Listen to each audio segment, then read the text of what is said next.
فرمایا نہیں، بس تیاری کرو۔ میرے آقا علیہ السلام کی یہ عادت مبارکہ تھی، جب کوئی کام کرتے تو اس میں پہلے نہ بتاتے کہ مجھے کیا کرنا ہے، بس تیاری کا حکم دے دیتے۔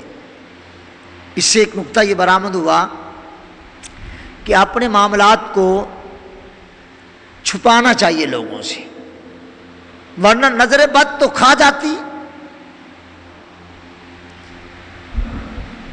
عین موقع پر سرور عالم علیہ السلام نے فرمایا صحابہ نکلو، اب اللہ نے فتح عظیم کا وقت جو ہے وہ اس کی نشاندہی فرما دی ہے۔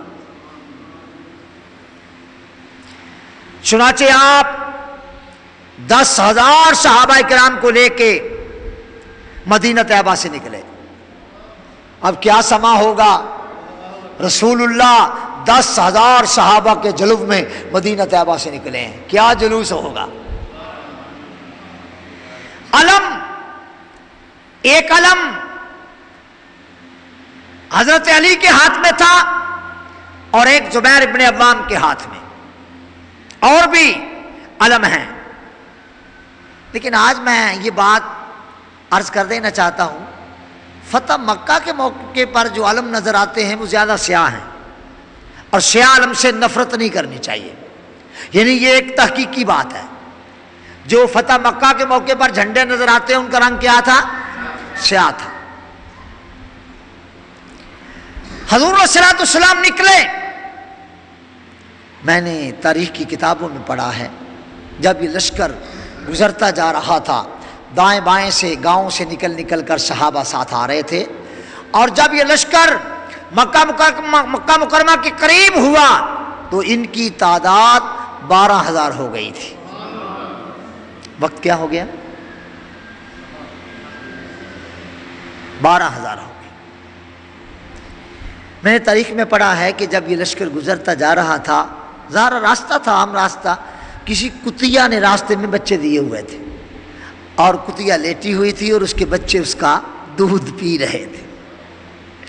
حضور علیہ السلام نے نگاہ نبوت سے اس کتیا کو اس حال میں دیکھا تو حضرت علی اور حضرت زبیر بن عوام دونوں کو حکم دیا کہ نیزے پکڑ کر راستے میں کھڑے ہو جاؤ، لشکر کو کہو صحابہ راستہ بدل دو، کہیں کتیا ڈسٹرب نہ ہو جائے۔ کہہ دو سبحان اللہ۔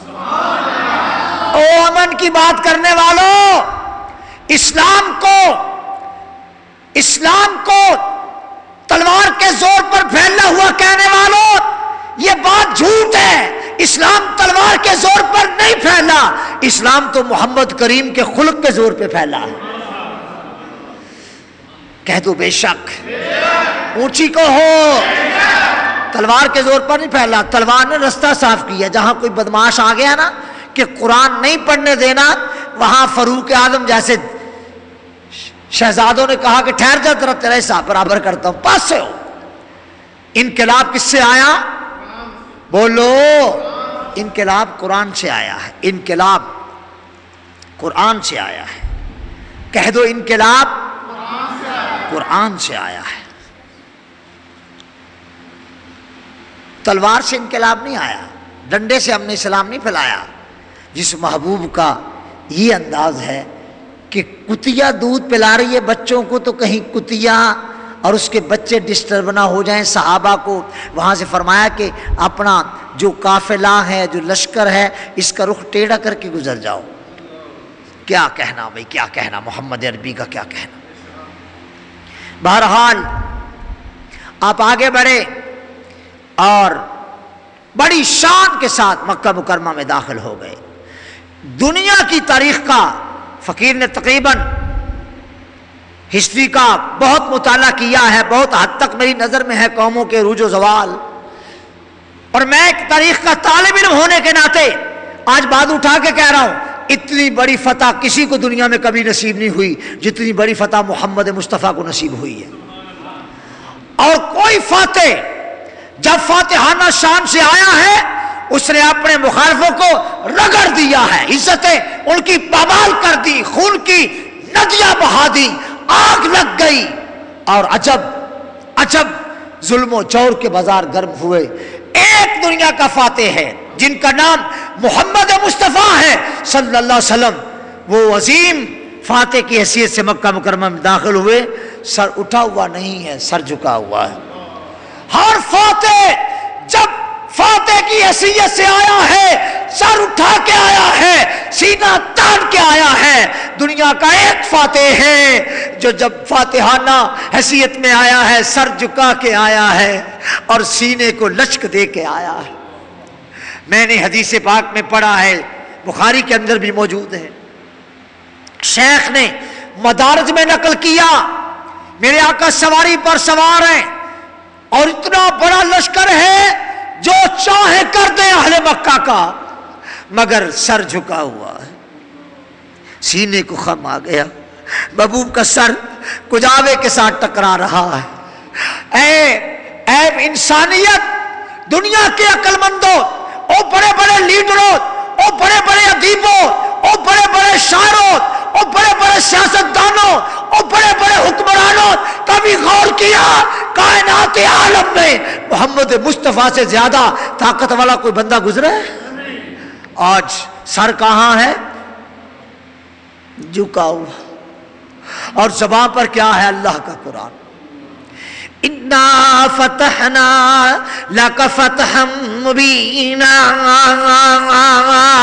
شیخ نے لکھا ہے یہاں قرآن کریم پڑھتے ہوئے آواز آخر میں آ کی آواز آ رہی تھی. حضور کا یہ خاص انداز تھا.